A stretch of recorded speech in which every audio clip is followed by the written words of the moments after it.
It's Christmas, and St. Paul's Cathedral is gearing up for the busiest time of the year. With tens of thousands of visitors expected to attend an extraordinary array of special Christmas events, the pressure's on for the team, tasked with making it all happen.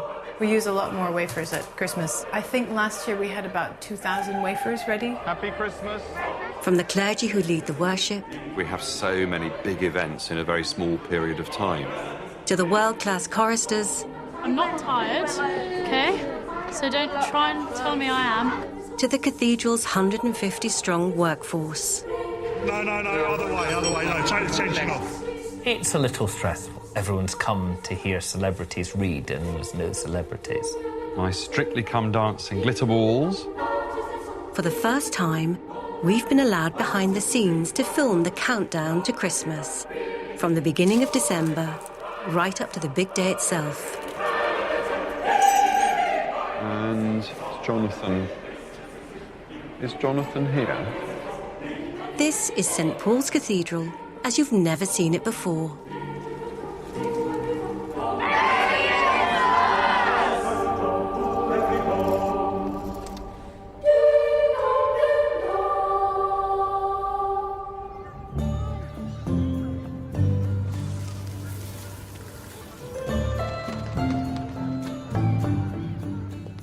It's the 1st of December, and the clock is ticking for Canon Michael Hampel, the man responsible for running Christmas at St. Paul's. St. Paul's is a really busy place, but of course at Christmas it gets even busier. We have so many big events in a very small period of time, big services with 2,000 to 3,000 people almost every other day, and we have to get everything turned round, ready for the next one. Canon Michael and his team have 17 spectacular services and events to stage, and they've been meeting since early October to ensure that everything goes to plan. We tell the police about our Christmas services. Good. They can come to it, isn't it? OK, then we have the carol service, full house, lots and lots of people. Doors open at 6, organ strikes up at 6:25. The Christmas planning meeting has a sense of Christmas starts here, I suppose. And then we reopen for midnight mass. We need the piano, we need the organ, the Christmas flower arrangements ordered by the vergers. Everybody will go away from this meeting with a huge amount of things that they've then got to do. It's full steam ahead to Christmas Day. And it all starts on Saturday the 2nd of December with the first of our 2 Advent processions. OK, so shall we start at the very beginning? Yes, it's a very good place to start. Advent begins on the 4th Sunday before Christmas and is marked by 2 candlelit processions. There's a Bible reading from here facing east. It's candles. Candles first. Choir. That's right, yes. Up. Then we move. And we're going across the dais. Clergy. Yes. Here. Choir. Reading. The ritual may have its origins in the Middle Ages, but for Canon Michael and Dean's Verger Charles Williams, it poses a modern-day logistical challenge. That does look complicated to me, doesn't it? I'd rather we did it that if we're walking in 2s, the people on the left go there and the people on the right go there, because then they can come back together again when we next move. I think that's better, isn't it? Yes. The bottom line is that Charles and I have to know all of this kind of in our heads, so that at any moment somebody can turn to us and say, I'm sorry, I've forgotten what you said, and we've got to be able to tell them, preferably without scrabbling around looking for our notes. It's just all there. Heralding the start of the Christmas season, a crack team from the Church of England Flower Arrangers Association has been given just a few hours to create the Advent wreath. Right, so could we move this one further along, please? This is not a job for tall people now. This is originally an old bell wheel from the belfry up here in St. Paul's Cathedral. I think now we could begin to put more of the rosemary in and the holly. Everything they use has a meaning. The evergreens symbolise eternal life. And now, just a little bit of red. while the red berries represent the blood of Christ. It's quite a prestigious job. St Paul's Cathedral, after all. That's great. Well, well done, everybody. Thank you very much.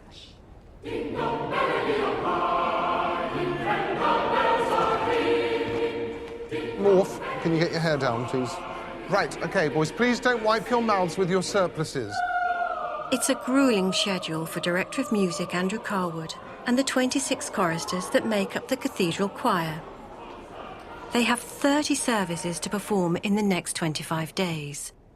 And today, they have an additional challenge, a promotional photo shoot. OK, don't look at the camera, boys. Stop talking, boys, please. Lucian, will you please face the right way? Moving around like a load of penguins. OK, I'm looking for a straight line, boys. Do you like days like this? No, I'd rather do the music. What's it like being a chorister? How shall I explain this? Fun at times. Well, yeah, just generally fun. The choristers board at the cathedral school, beginning at 8 years old and finishing around 13 when their voices change. Do you ever get scared about singing in front of lots of people? Not really. Unless it's like a big solo, and that's really scary. So we've got an hour and a half rehearsal, and then we go for more rehearsal, and then it's evensong. Then we go to bed.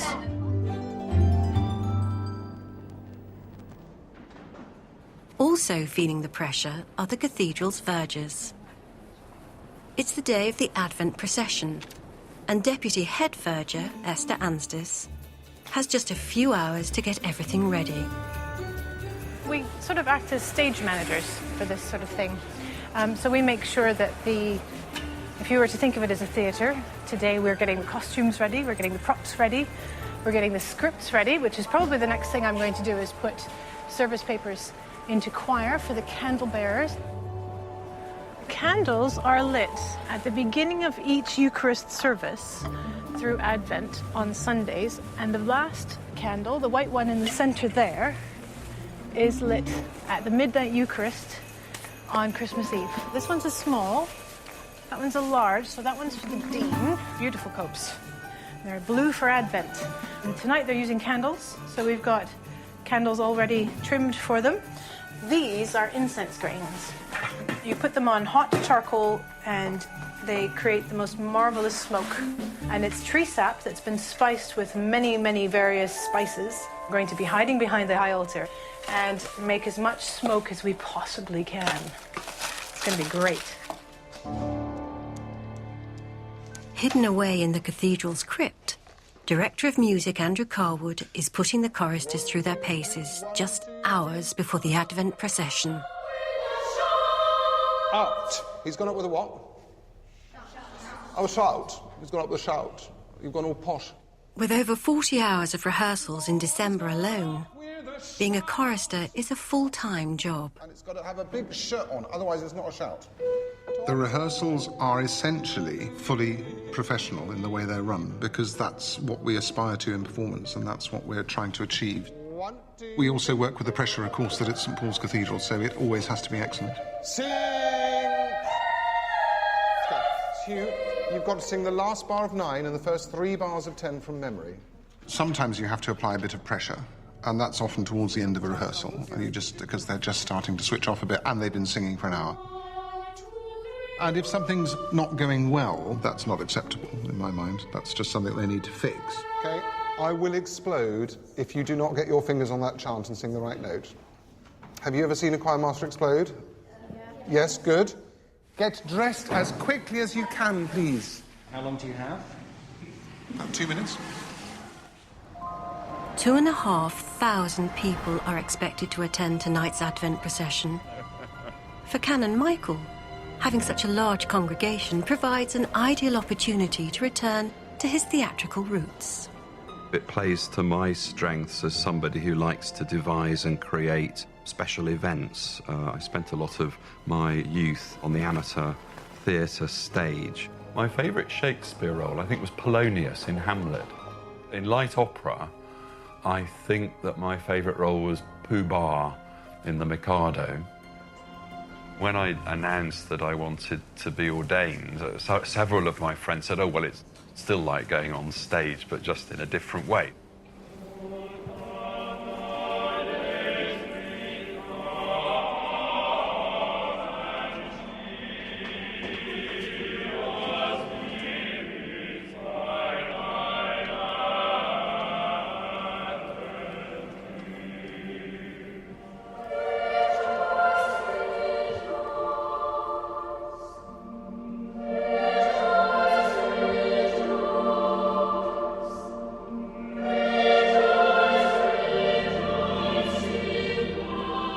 Tonight's Advent procession is led by the cathedral's most senior clergyman, the Dean, David Eisen.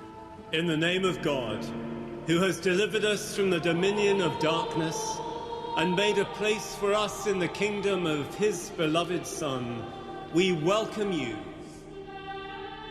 Advent is about preparation for the birth of Christ, so preparation for Christmas. But actually it has an even more profound meaning than that, because it's also about preparation for when we will ourselves stand in the presence of Christ.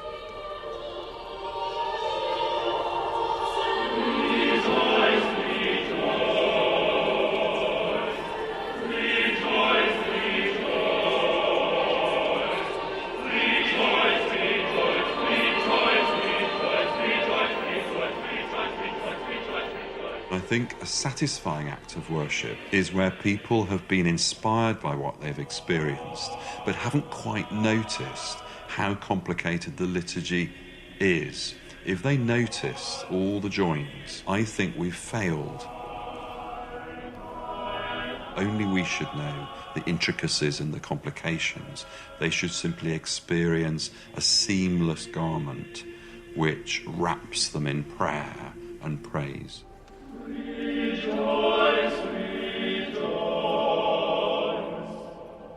rejoice, rejoice, rejoice, rejoice,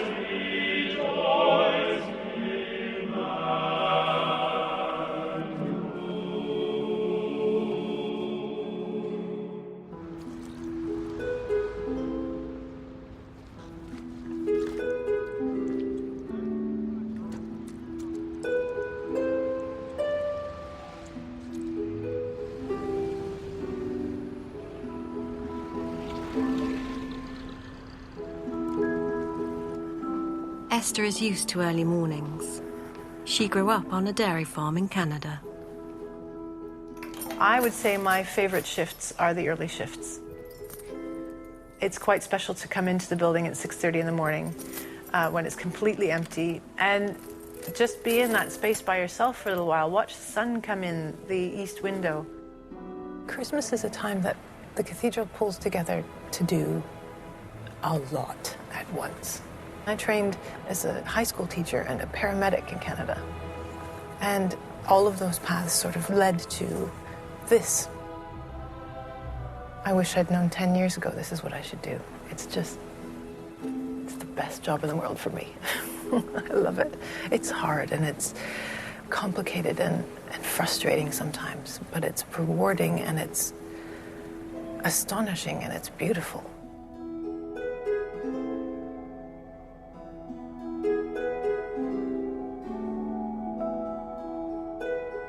The present St. Paul's is actually the 5th cathedral to occupy this site.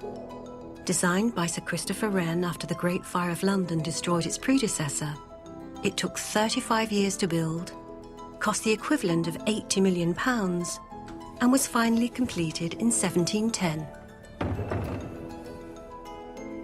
This is Wren's great model to show the king what he wanted to build. It's not at all what this building looks like, but you can certainly see a suggestion of St. Paul's there. But you can see right down the nave, and you can see all of the detail on the inside. So you can see the arches and the tops of the columns and the little architraves above all of the doors. It's not just our history, it's the nation's history.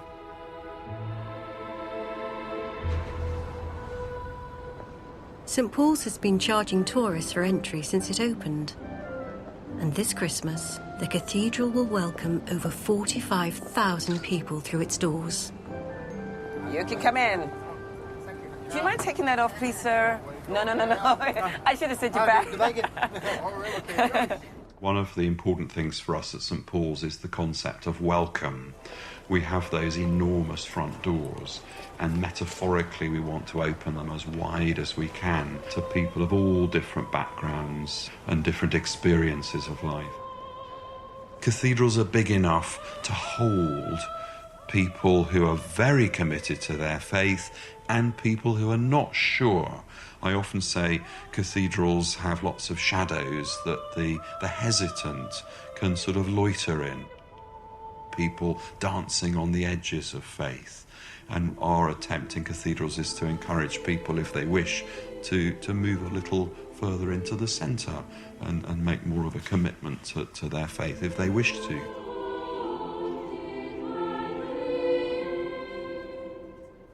Hello, how are you? Okay. Nice to meet you, darling. Hello. Hello, good morning. How are you? I'm very well. And this is one of my friends. Hello. How are you? Phyllis Bankala is one of the cathedral's longest-serving worshippers. Originally from Nigeria, Phyllis first came to St Paul's in 1956. Good to see you. Nice to see you. Phyllis, you know everyone here. Not everyone. How often do you come to St Paul's, Phyllis? Every Sunday. If I don't travel, because I do go on holidays, you know. Apart from that, every Sunday, this is my second home. My spiritual home. Oh, Christmas here. Oh, it's very nice. All of us are very happy.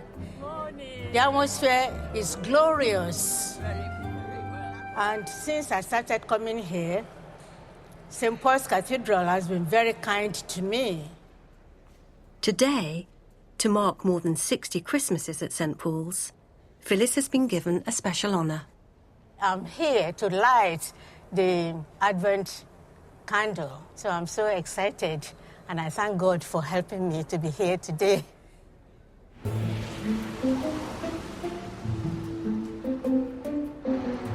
There are just 13 days to go before Christmas.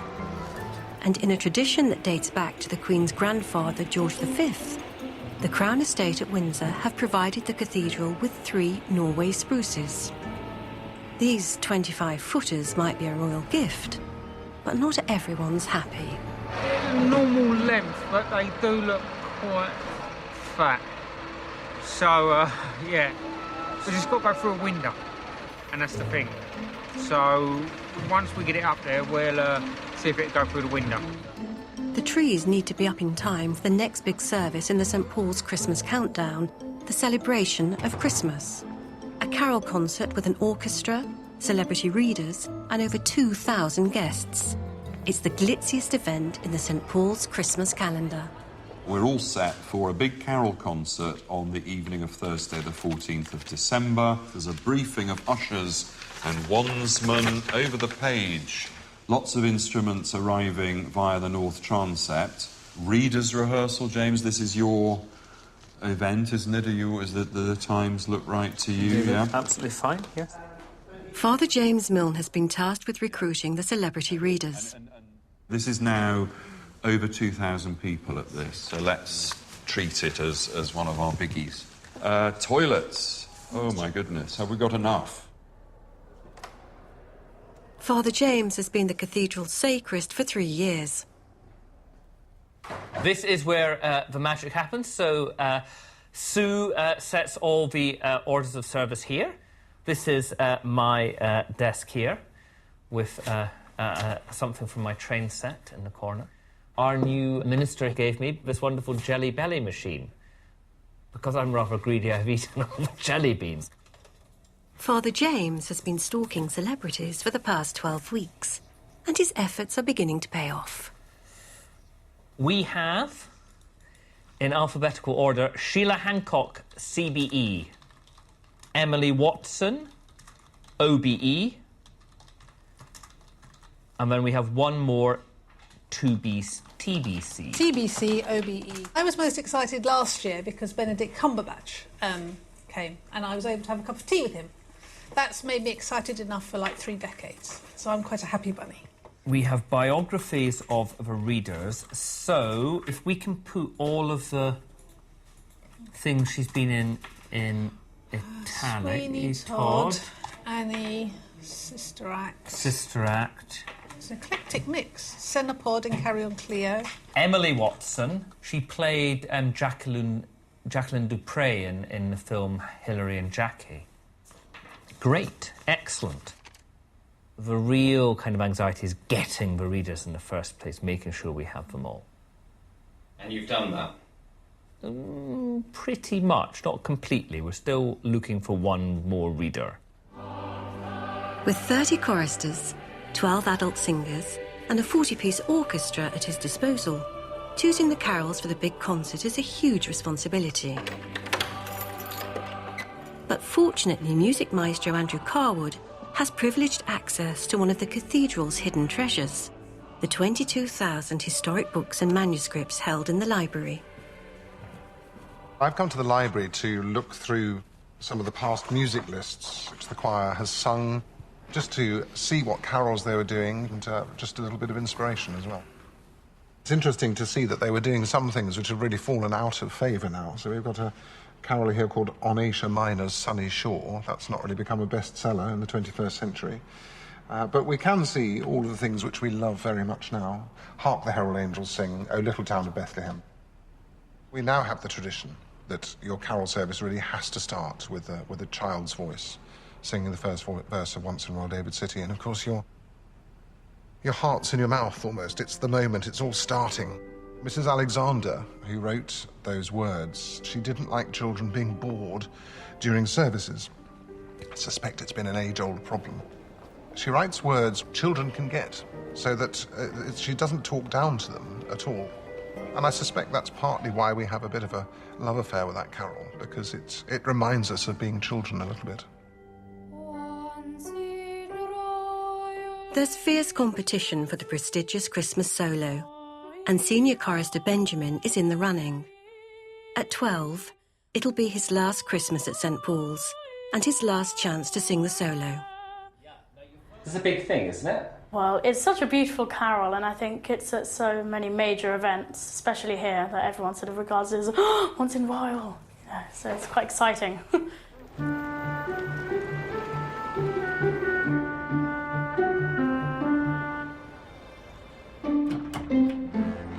Nice and easy, boys.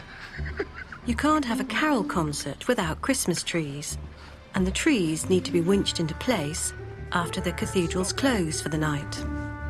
Send her down. Each tree weighs more than a ton, and hauling them onto a balcony 55 feet up means there's no room for error. Hold on. Whoa. More, a bit more. That's it, that's it, we're in. Go on, Tom, go through. Go through. 2, 3. That's it, right. Well done, boys. Right, guys, on 3. 1. Down it goes. 3, 2, 1. Just ease it in. Don't let it hold up. No, don't stay there. Nice and easy. Oh, no. We need to... Don't let her go, though. Come on, keep the tension on it. Hang on. No, we want more... We want more tension. No, other way. No, take the tension off. Less tension. Perfect here, mate. Absolutely perfect. At the 11th hour, Father James has had a breakthrough with his third celebrity reader. I've just heard today that Michael Palin thinks he's free. So I heard that this morning, so hopefully all will be well. Hi, Pim, how are you? I was just wondering if you'd had a chance to speak with Mr. Palin and whether he might read. That's fantastic. Oh, that makes me very happy. OK, bye, Pim, bye. Very good news. Mr. Palin is able to read, which makes me very happy. With all his celebrity readers now booked, Father James is taking a well-earned chance to unwind. This is my model railway, which I am building. It's by no means finished, but it's coming along. I started building this when I arrived at St Paul's. It's a new venture, a new layout. For Father James, church life started early. He was a chorister at Edinburgh Cathedral. When I was a chorister, there was the cathedral's very close to Haymarket Station in Edinburgh. We used to go down in between practices and watch the trains go by. I think when it's finished, I'm going to have a grand opening. Being spiritual doesn't necessarily mean having to be very serious and poker-faced. In fact, the Christian faith talks about our life in heaven as being like a great big party. And if we think about what we're like at parties, sometimes we can be a little silly, sometimes we wear strange outfits, but they're still serious events. It's the day of the Celebration of Christmas concert. St Paul's benefits from a long association with the City of London. The concert is funded by one of London's oldest banks, and each chorister receives individual sponsorship from one of the city's livery companies. Now they're about to discover who's getting the solo. When you're rewarding solos, you have to make sure you give the right child the right thing. So it's horses for courses, really. What we're going to do now is rehearse Once in Royal David City. OK, so the solo today is going to be Benjamin. Thank you very much. It's just, phew, you sort of think, gosh, OK, I've got to start working my socks off. OK, this is big. Yeah, it's work time, big work time. And I think it's just a moment of complete surrealness, because you think, wow, I'm actually doing this.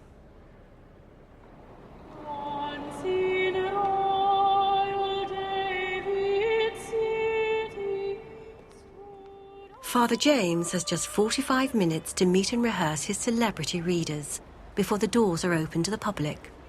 Nice to see you. Thank you so much for coming. It's a pleasure. It's very cold, so... Yes. Yeah. Still, I'm sure it'll be cold inside as well. Well, we've... Churches normally are. They are, and bizarrely... It can feel a little surreal. There are people you've not met before, but they're somehow strangely familiar to you. You can't quite believe that you're standing speaking to this person who's famous, who's a celebrity, but you're there and you've got a job to do and you just need to get on and do what you need to do. Friends, I'm sorry to be a pain, but can I encourage you to exit? That would be really helpful. For Michael Palin's reading, Father James has chosen something close to his heart, a passage from Laurie Lee's Cider with Rosie. Choristers are going to actually sing this. Oh, right. Well, that's very good to know. So what they'll do is if you just sang, and then they'll just... Because we just thought it'd be really nice to hear their voices. Yes, I mean, I can't sing. No. So it just says, we started singing. We were all moved by the words and the sudden trueness of our voices. Pure, very clear and breathless, we sang. And then they'll sing... Shall I shut up there? Yes. Let them sing, Yeah, they'll sing those two verses and then just carry on with And 2,000 Christmases. Yeah, OK. I get a little bit cynical about Christmas, and I think, oh, gosh, I've got to get all these cards, and I'm going to be... I have to buy this, that, and the other, which you don't really need, and there's a great pile of last year's Christmas presents still to be disposed of and all that sort of thing. And then, you know, actually, the communal aspect of Christmas I do rather like. I mean, I quite like the fact that it is Christmas that brings an event like this together. I think I'd miss it if they made it every other year, which was my plan at one time. They said we should have Christmas on alternate years. I mean, they'll all recover then.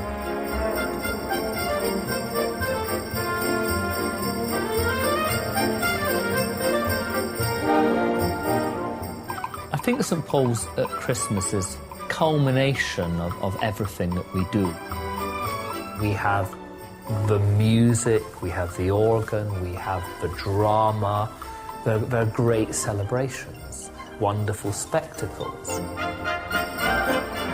Everything that we do best, and I think we're aware that we're able to participate in something that's very special. People will come to celebrate Christmas. Perhaps it's their only visit, and it's so important, I think, we can offer something that's memorable to people for the rest of their lives.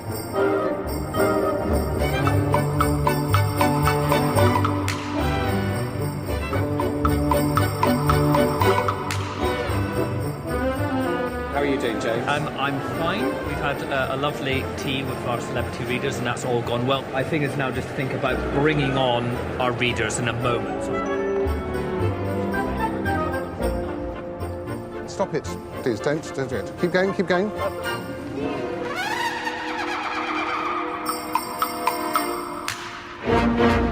Signatures, remember? Because it's a concert. Signatures. Before a solo, you can go in sort of thinking, oh, what if this goes wrong? And of course, there are times when it does go wrong. I'm a perfectionist, I think. I don't really know if that's something to be proud of, but I want it to go well. And I think if I start thinking, oh, no, what if that happens? Or what if this goes wrong? Or that's quite hard, so I might not be able to do it. If you overthink it, then you could have a nervous breakdown, to be honest. You've got to put your mind over the matter and just push on and get through it.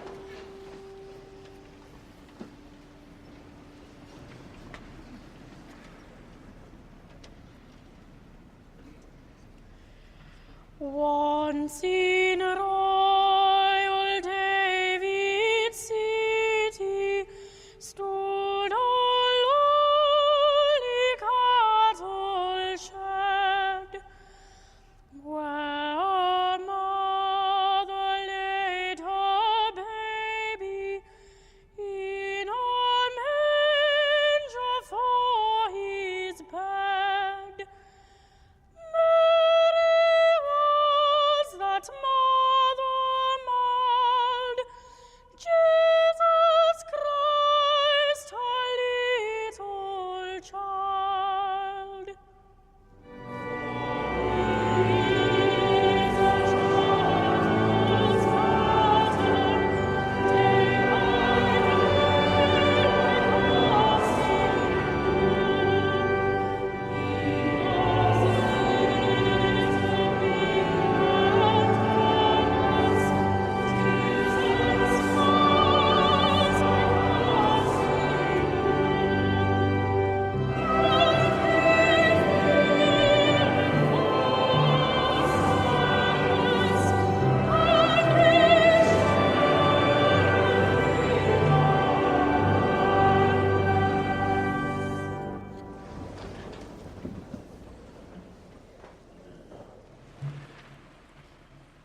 The week before Christmas, when the snow seemed to lie thickest, was the moment for carol singing. Everything was quiet. Everywhere there was the faint crackling silence of the winter night. We started singing, and we were all moved by the words and the sudden trueness of our voices. Pure, very clear and breathless, we sang. We wish you a Merry Christmas. We wish you a Merry Christmas. We wish you a Merry Christmas and a Happy New Year. Good tidings we bring. Good tidings we bring. I was nervous, certainly at the beginning. Quite a few people were staring, so it's quite hard just to sort of, I don't know if they were staring because it was good, bad, and you can't make the judgment at the time because you've just got to focus on what you're doing. But I loved it. It was my last opportunity I would have to sing it, and so I grasped it and enjoyed it. Indiana, can I borrow a pencil? Because I'm foolish enough not to bring mine. Thank you very much. I shall return it. So we are very lucky because we get the opportunity to meet the celebrity readers, and they sign our orders of service for us, which is very good of them. It was beautiful reading. Thank you very much. Well done on your solo as well. Thank you. It was beautiful. I loved the reading. It was fabulous. Well it was done. It was Well fabulous done. from you. It was lovely. Yeah. Well, thank you. It's wonderful. It's right in a building like this, hearing that little simple voice. It's just so touching. We all know those carols so well, but that's part of the fun, isn't it? It is, absolutely. Yeah. Take care. Bye-bye, thank you very much. Thank you. I just have to I think that's gone well. I'm very relieved. I'm really relieved. It's been a great celebration. So there's a dinner now, and I'm going to go to that, and I'm going to have a glass of wine, which I'm very much looking forward to. So, there we are. Take care.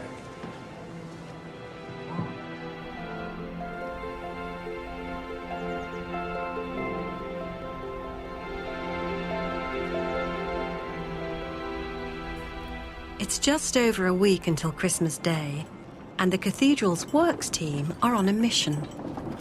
Hamley's, mate, was mental, mate. Went Friday. Spent an absolute fortune, see Santa. Get out of the way. Shepherd with the crook. He's over there, mate. He ain't come out. He comes out after.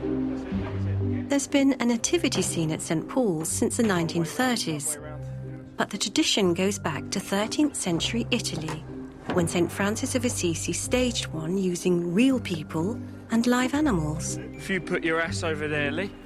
That's it. Ready? Yeah, go on. Oh, he's gone heavy on the Christmas dinner and all. Sorry, Mary. You in? Well done. Brilliant job. Thanks very much. Thanks, Lee.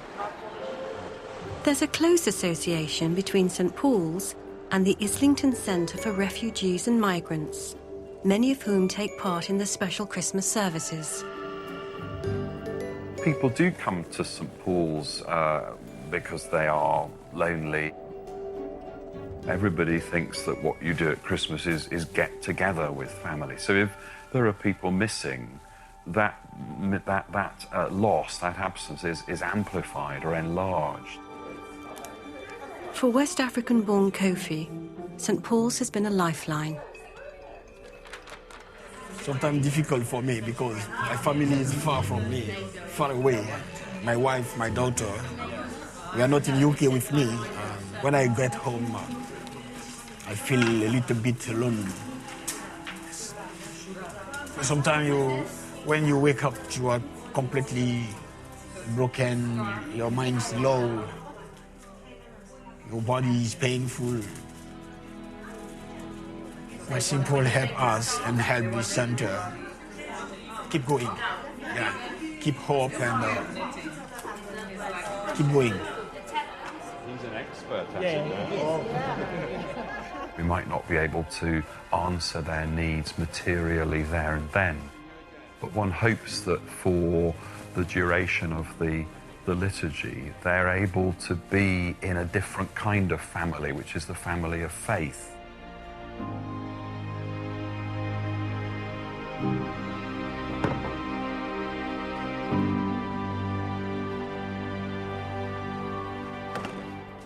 Amidst the busyness of today's festivities, there are memories of another Christmas at the cathedral. It was at this time during the Blitz that St Paul's became a symbol of resilience for Londoners. Although contrary to popular belief, it didn't survive the bombing unscathed. So this is the high altar before a bomb fell through between the disc that you see there, the little dome, and the arch. It just came right through there and crashed and completely destroyed the marble around the high altar. This is the north transept, and again, this is another place where a bomb came through probably right down the center, I think. And in fact, the entire floor beneath us disappeared. It just completely collapsed. After the war, extensive repair work saw the construction of a new high altar, pulpit, and stained glass windows. And today, even with Christmas just around the corner, maintenance work continues on the decaying balustrades that surround the dome. A bit more, keep it upright. That's it. A bit more. Right, you've got to come round to Lee's side, this corner here. I'm just basically sponging down to make it look neat. The other side for the pigeons. They're the worst creature to have on this building, pigeons. Well, they just poo on everything, and obviously their poo's acidic. When you've got carvings... Lots of stonework. We've had pigeon spikes on this building, and somehow they still get around it. There's less than a week to go before Christmas Day, and Father James needs to check the cathedral's vestments are in prime condition before midnight mass and the big Christmas Day service. We're in the kennel, which is where all our copes are kept. We have them for all occasions. and it kind of adds to the feeling of celebration. I say when we go to a party, we put on party clothes.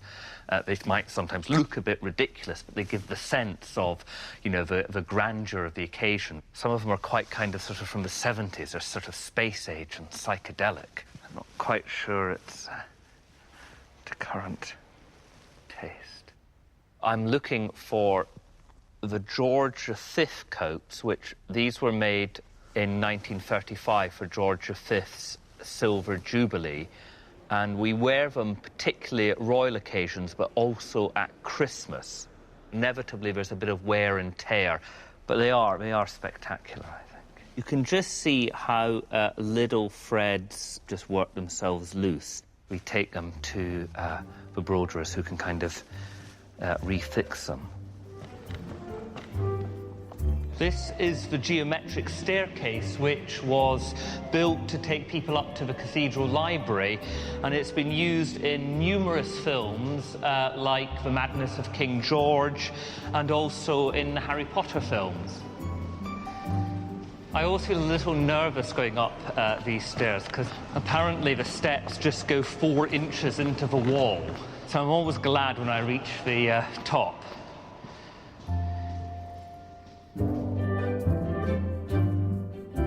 Good morning, ladies. Oh, good morning, James. I have a little project for you. It's the George V's, everybody. Yay! Lucky girls. Tucked away in the bell tower is the cathedral's team of volunteer embroiderers, known as the broderers.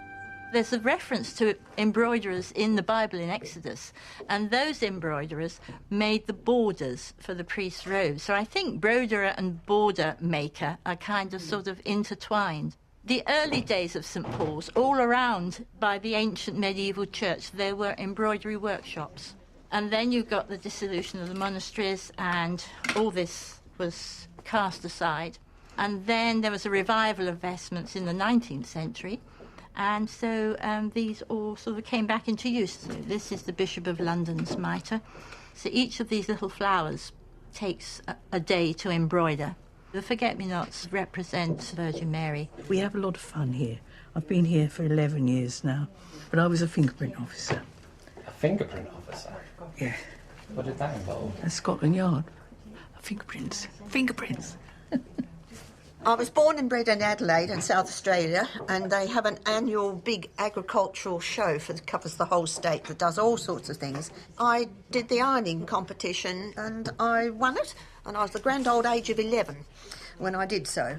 And the prize that I got was a steam iron, which had only just been invented.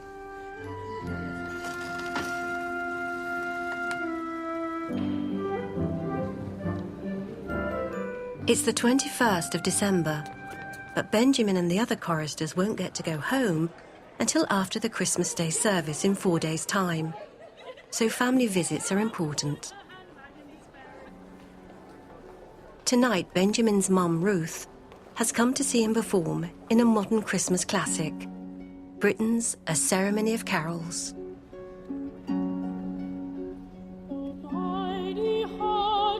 Jesus sweet, prepare thy cradle in my spirit, and as I wrap it in my heart, and never from thee. Just incredibly proud, amazed, almost disbelieving, I think, because that's your little boy doing that. I don't think I could stand up in front of 2,000 people and look so calm. And it's his job to him, it's what he does, and he quite happily gets on with it. Sing and reach, and sing and reach, and reach, and sing and reach,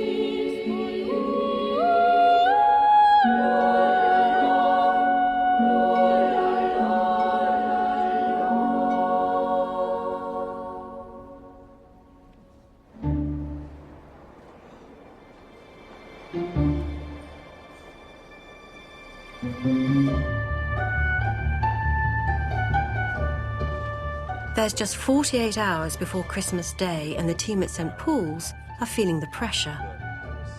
Canon Michael is putting the finishing touches to the big Christmas Day service, and he's asked Father James and Esther to run midnight mass, which takes place on Christmas Eve. I think there's always been the idea that Jesus was sort of born on the stroke of midnight. I think there's that sort of sense. So I think it's a sense that we're remembering it at the very moment it happened. With over 1,000 worshippers expected to receive communion, Esther needs to ensure they have enough consecrated wine and wafers for all tastes. We use a lot more wafers at Christmas. I think last year we had about 2,000 wafers ready, about 150 wafers in each Saboria, and then we put 45 plus a few gluten-free just in case. Esther, what happens if you run out?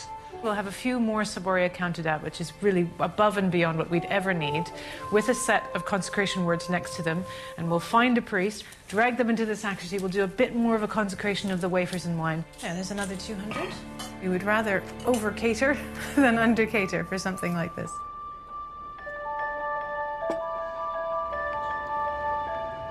Wafers counted, readings chosen, and music rehearsed, the clergy finally have a moment for their own Christmas preparations.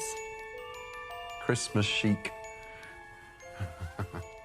My Strictly Come Dancing glitter balls, which I got in the January sales one year, so saved a bit of money. They're great fun, so I'll put those on first. Sound like Kirsty Allsop doing all this. And make sure there are some for people to see through the window so that they can be envious that my tree's better than theirs. I have one rule, that every decoration I have must go on the tree. These ones I got in the palace in Jodhpur in Rajasthan in India. This one's from Scotland, Bonnie, Scotland, where my heart is. All of the decorations, they all tell a story. It reminds you of things you've done, trips you've taken, places you've been.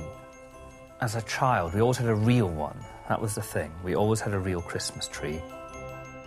Mine's an artificial tree, which of course everybody's very scornful of, but it saves me money. Senior clergy are expected to live on site. For the duration of their tenure, this is where they call home. I used to have 2 cats who sadly died now, but of course for them this was one of the greatest moments of the year because they were absolutely convinced that the whole business of putting the tree up and playing with all these sorts of decorations was entirely for their benefit. That was my black cat Zadok, and that was my sort of tabby cat Adobe, so I can remember them, bless them all. This is my favourite bauble. We had a cat called Minu who died a couple of years ago, aged 18 and a half. And we got given this bauble with her name on. I suppose it's like a reflection of life itself. It's a little bit messy, but it looks fabulous. I think mine gets seen more, quite right too.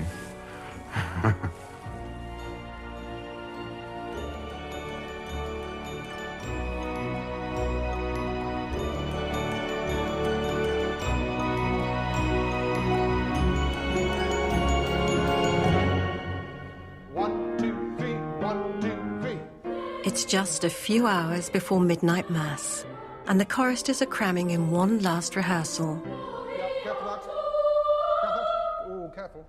What we do here is so fabulously rigorous and so proper and formal. The boarding house is a completely different place where you just sort of get your hair down, relax, and be a child. It's long been a Christmas tradition for the choristers to decorate their dorms on Christmas Eve. It helps them stay awake until midnight mass. Christmas here is fabulous, actually. I was really worried when it came to my first Christmas. It's going to be horrible, I'm not going to be at home. And I still think, oh, I'm not at home. But actually, we've got a lovely tree, we've got lights, we've got sparkle, and everybody really comes together and we all have a great time. I've actually brought in loads of stuff from home this year. So I've got stockings and little hats, electric tea lights, some tinsel, wreath to go on the door, because that's what we do at home. But for Benjamin's mum, Ruth, it's a bittersweet time of year. You do miss them. You know, we miss him all the time. It's kind of, you know, even though it's normal for him not to be here, you know, and when he goes back after the holidays, the house seems very quiet. I think he's found it hard at times, but there are also bits of it that are really fun and that he loves. Midnight Mass is always a huge crowd puller, and this year the queues are going round the block. So we're still an hour and a quarter to go before service starts, but there are already hundreds of people here who are keen to get a good seat. I love Midnight Mass. It's a great celebration. There's something extraordinary about gathering in the middle of the night when normally you're asleep. Crumbs, you know, will I make it through? And then the excitement just grows, and you're part of this wonderful celebration. Midnight Mass is one of the most sacred events in the Christmas calendar. All glory and honour be yours always and everywhere, mighty Creator, ever-living God. Although that significance may be lost on some. The shepherds in the field, keeping watch over their flocks on that first Christmas night, perhaps had a campfire or a lamp, but fundamentally their night world was dark. All I want now is just my bed. I just want to sleep. I'm not tired, okay? So don't try and tell me I am, because I'm not. I can't wait to go home. Finally. Home.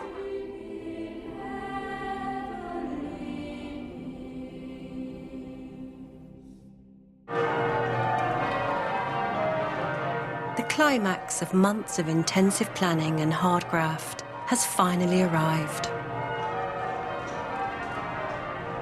Merry Christmas! Merry Christmas! Are you excited? Yeah! With less than 6 hours sleep, the choristers are running on pure adrenaline.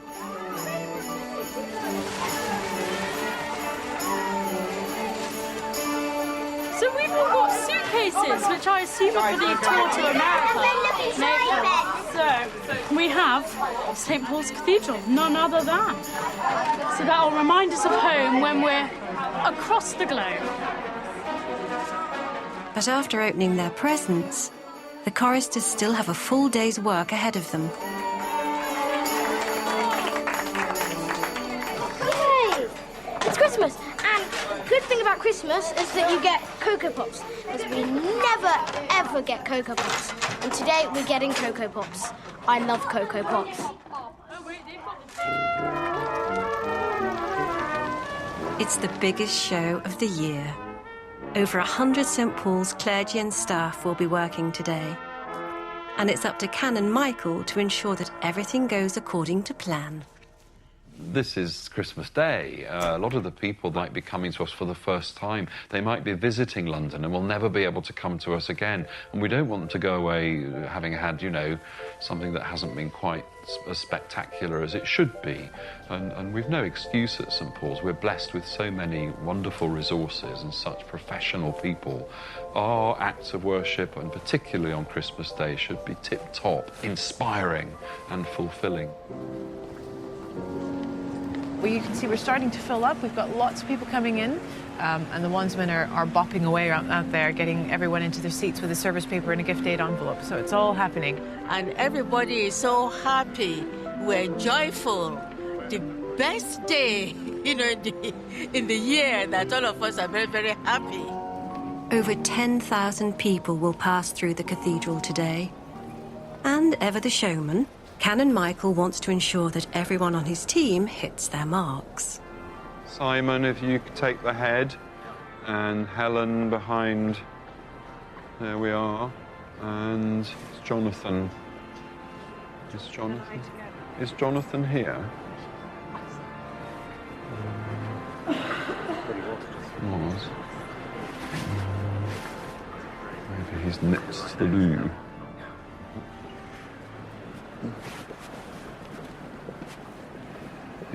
Is Jonathan around?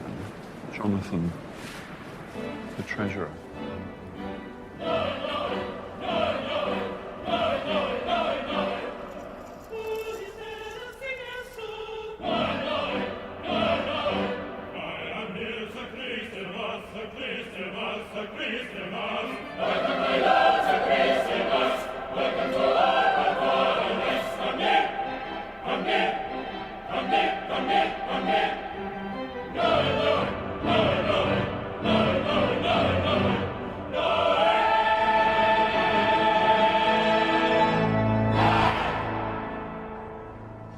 A very warm welcome to St Paul's Cathedral for this service as we celebrate together the birth of Christ.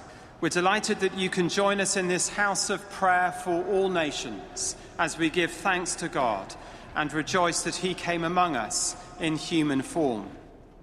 There will be people of a whole variety of different nationalities, backgrounds, types, and that lovely cosmopolitan feel, I think, makes Christmas very real, because Christmas isn't about England or London. It's about the birth of Christ, the Prince of Peace, coming to the world, the whole world. To us a child is born, to us a son is given. Let us pray for the people he came to save.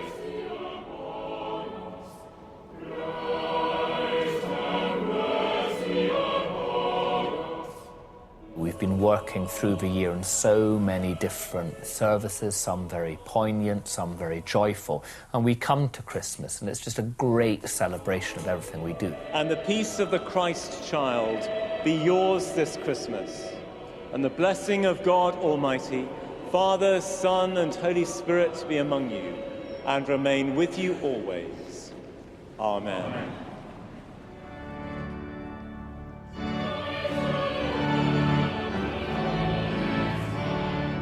Christmas at St Paul's has come to an end. Exhausted, elated, and with a month's worth of festive services under their belts, the team can finally breathe a sigh of relief. Quite tired. I think probably a bit shell-shocked by the end of it, but I'm really, really pleased with how it went. I think it's gone all right. It's gone very well. I've really enjoyed it, and I'm very much looking forward to spending the rest of the day with my family and having something nice to eat. Happy Christmas. Merry Christmas. There you go. You can have my Thomas. Enjoy. Have a nice holiday. Thank you very much. It's now time for a well-earned rest and a chance for the team to celebrate Christmas together at the Cathedral School. Hello, everyone. Happy Christmas. Are you enjoying your Christmas day? Are you having a nice lunch? And you've opened some of your presents, have you? Girls have had their stockings. One of the great things about working closely with people 365 days a year is that it reminds us that we're a family. And I think that family feel comes out especially in the work that we do together at Christmas, particularly on Christmas Day, as we work alongside each other to stage our telling of the Christmas story here at St Paul's.